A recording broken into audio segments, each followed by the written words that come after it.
Welcome. In front of me is a Samsung Galaxy A36, and today I'll show you a couple tweaks and tricks you can do on this device. So, starting off, let's open up our settings, and I'm gonna just kind of start going down the list. So, first thing we're gonna touch upon is the Adapt Sound option, which you can find under the Sound and Vibration. And then scrolling down, you'll find sound quality and effects, I think that is. Click allow, and here we have the Adapt Sound option. When you toggle it on, you can then click on it, and again we're going to allow, and it allows you to choose your age range. So by choosing this one, one of the age ranges will basically apply a equalizer that is tailored for what is, I guess, common kind of hearing loss that you develop over the ages. I think that's probably going to be the best way to describe it. Now, this in itself isn't necessarily that great, but what you can do, and what I recommend doing actually, is going through the add personalized sound profile. Now, the reason I recommend doing that instead of selecting one of those is because by basically creating your personal one, depending on what your earbuds are, you can then create a specific equalizer that is suited for your specific, for instance, earbuds. And if those earbuds, as an example, are a bit cheaper, they might struggle with reproducing specific sounds. By going through this tailored equalizer preset, it will force you to choose which sounds you hear or not hear, and therefore the device will automatically boost these frequencies up, which hopefully would accommodate for the lower quality earbuds that might struggle with reproducing these specific sounds. So you'd kind of have a equalizer that is tailored not to your hearing loss but to your earbuds more like, which I highly recommend checking that out. Now, moving on, we can talk about new changes. So in the notifications right here and the toggles. So now Samsung decided to give you the two different kind of sides. So you have notifications on the left side and toggles on the right side.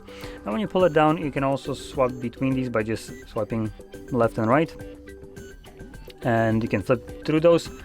Also, depending on, like, if you swipe down some on your screen, it looks like it just pulls down notifications always, no matter where you swipe down on, which is a little bit annoying, but you can actually change that. I personally prefer to have both of these combined into one. So when you go into this option right here, the pencil one, you can select panel settings and then have it set together. So now, click done. You can see we have the typical look of the notification shade. So it has notifications and toggles at the same time, and you just swipe again to extend it. And that removes the need for you to, for instance, swipe from the very top right side to get the toggles. So you can now just do the swipe down anywhere on the screen to get both the notifications along with the toggles, which previously, if you did this kind of swipe, you'd only get notifications and then you had to swipe to the side. I prefer the kind of old school look, I guess, or feel, as I'm very used to this one, so that's what I like to choose. And Samsung luckily does give us the option to customize this. And furthermore, we have a little bit more customization in here, so you can choose the orientation of some of these. You can add more toggles to this specific panel. You can reorientate, for instance, things like brightnesses and stuff like that, which previously you didn't have the option to. It was kind of set in terms of, for instance, brightness, volumes, and a couple other ones, and you could just add or remove toggles that are in here. Nowadays, you can just reposition all of this to your heart's content, which I highly recommend doing.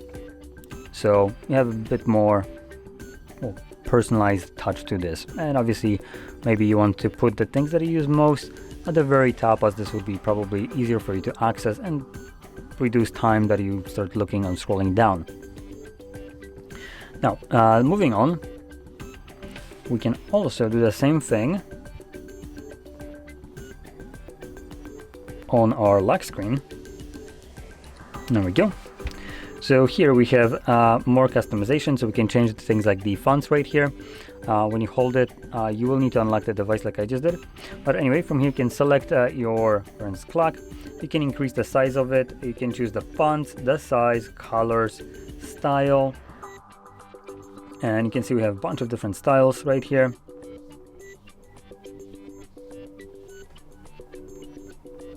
Now with these ones you are limited to the default style, I believe. Yep, you can see that right now.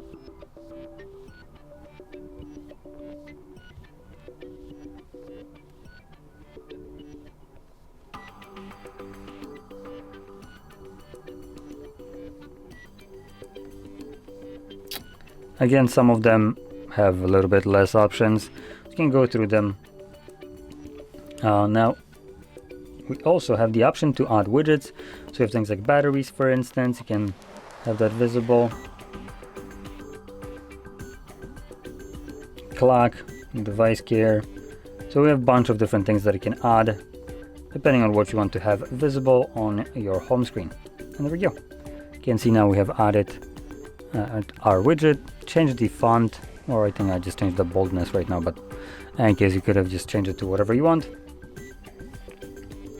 So now let's move on. Let's go back to the settings, and here we're gonna navigate to display. And starting off from the very top, we have light and dark mode, which allows you to just choose between those two. Or you can click on dark mode settings, which then allows you to have it set on a schedule, either sunset to sunrise or on a custom timer. So the device would swap between these two modes based on one of these options. So you could have both light and dark mode active at the same time, and the device would just be switching between those two. Now going back, here we have also motion smoothness. By default it's set to adaptive. You can change it to standard if you don't see much of a difference between these two. This visual kind of indication right here between these two options is very exaggerated, so scrolling up and down isn't as visible like it is right here in standard.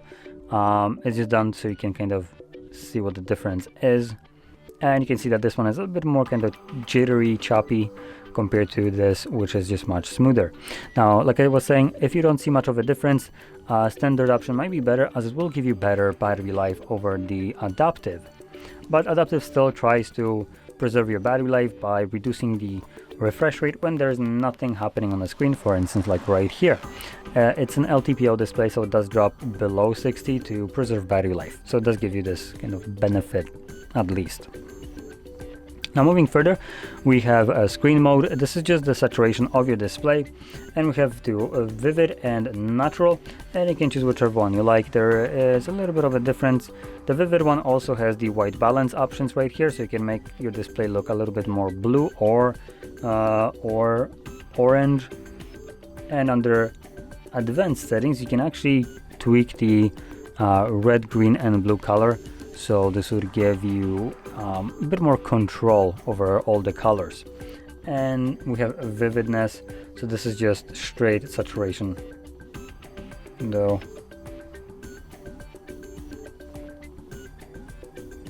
Okay, there is a bit of a difference in red tones. So if I max this out and go back, should have a bit more visual change when I switch from vivid to natural now. You can hopefully see that change right now. Camera isn't picking this up as much, but there is a noticeable difference. Now, one thing that I will point out right now is that previously Samsung had vivid mode completely overdone. This time around vivid mode is a bit more reasonable, but the examples that they're showing right here are kind of very limiting, as it is kind of hiding primarily the red color on most images, or when it's not hiding it, it's not as noticeable. So red and orange was typically what Samsung had completely oversaturated. And for instance, this is just kind of abstract, so you don't know what the actual color should be here, really. Here the house, this image is just generally saturated, so this just seems okay. This one, comparatively to the last image, it's very desaturated, but like I said, this does look okay. Now the reason I'm pointing that out is because by default vivid mode was typically very saturated and very unrealistic. So if you're looking for that more natural look, you are going to select natural, which still was, in my case, usually just oversaturated. But nowadays Samsung with the new One UI 7 has toned it down much, like a lot, so it's not as visible, not as kind of vibrant as it used to be. They also changed the images that you look at to define if it's saturated or not, but it's still an improvement of what it was before. Now there's no actual like real benefit between either one of those unless you're doing some kind of creative work. Then you probably would want to go to the advanced and just customize the red, green and blue to have it more color accurate, as I don't know if any of those is actually color accurate, and neither do I have anything to check it if it is. Okay, now continuing on, we can now talk about the edge panel, which is this right over here. You can see this kind of white little panel right here. I can swipe up on it to pull it out. So there we go. Now you can turn that off if it bothers you. But I personally like to just make it invisible and position it in a specific place, which I'm about to show you. So let's go to the handle. Now you can see we have this arrows right here, so you can move it up or down depending on where you want it. And the way I like to position it is right where the volume rockers are. Make it a bit smaller to basically be the size of the volume rockers itself.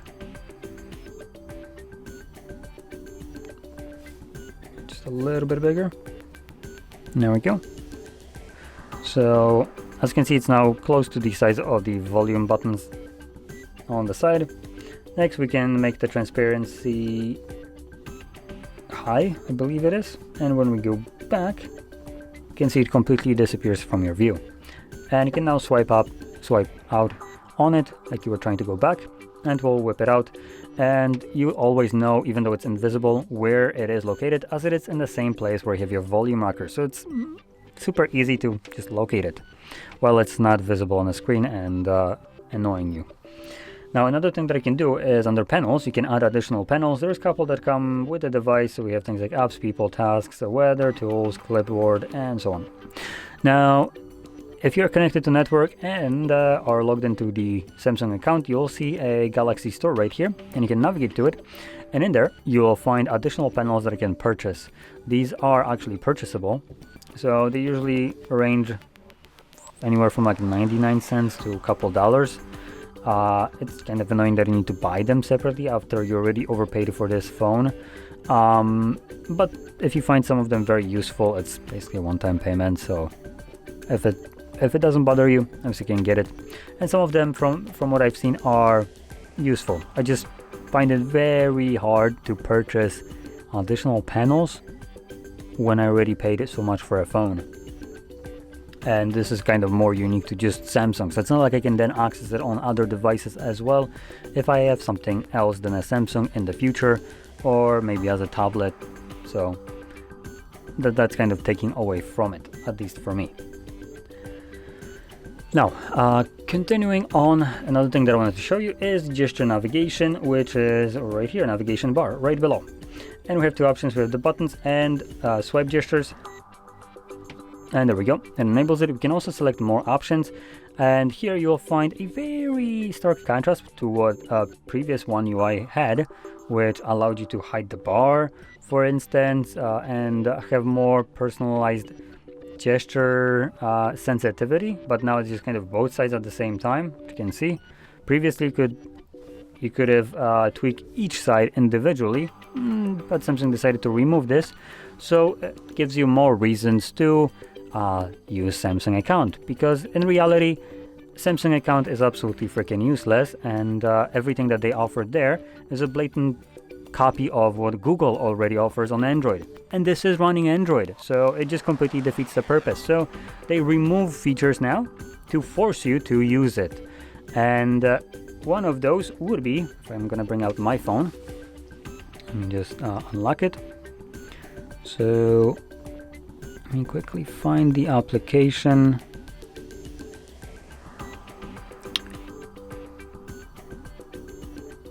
Where's the looking for the store? There we go. So when you open up the Galaxy store, you can search for something called Good Luck. There we go. And when you open up Good Luck, that will go strictly for customizing your bar right here.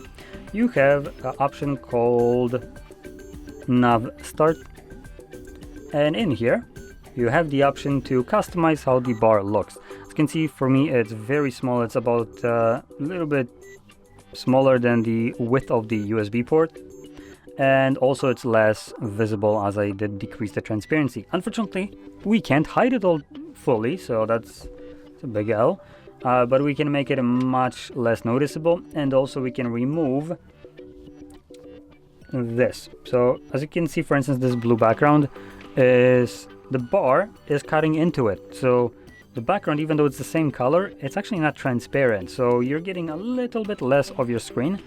While here, if I start swiping down, let's see where I can actually do this so it's like visible.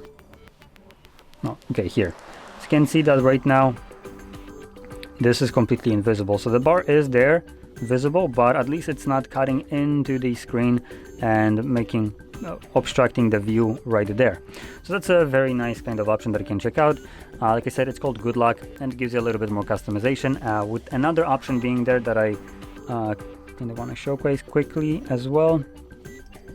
Would have been the quick start, and this just allows you to hide the icons at the very top, which again is something that Android used to have, but manufacturers just kind of removed them. There's only like a couple left that still even have this in their devices, but you do have this option on Samsung, though you need to basically have a Samsung account, because Samsung decides to just show you the middle finger, as far as I can tell, instead of adding this into the One UI 7 as it should have been. So anyway, that basically sums up everything that I want to show you. So if you found this very helpful, don't forget to hit like, subscribe, and thanks for watching.